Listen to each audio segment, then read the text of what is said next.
Hello po, good morning po mga mamsi. Ang atin pong gagawin ngayon ay gagawa tayo ng sarili nating gawang chocolate siomai.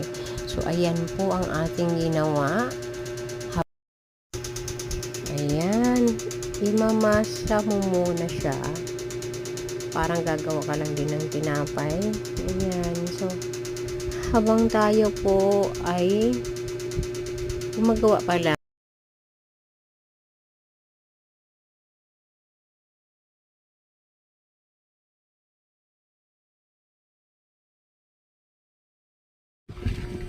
Ito ang ating nagawang dough. Yan na po ang kinalabasan ng ating namasa.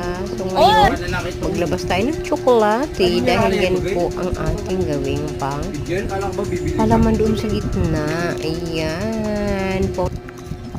So ayan na po siya. So ilalagay na lang po natin yan sa ating sangkalan sa abuhan. Charot lang mga sisi ko, mga mamsi. Ay, gawa. So, ayan po yung mga flavor niya. Ayan. So, ngayon, ready to eat na po yan siya. Ay, naku, busog ka na kapag ka ikaw ay makain na yan. Kasi white chocolates po yan. So, ready to eat na po. Para magiging masaya naman po sila sa kanilang umaga. So, gumawa po ako niyan para sa aking mga kiddos. So, ayan na po, ready na siya.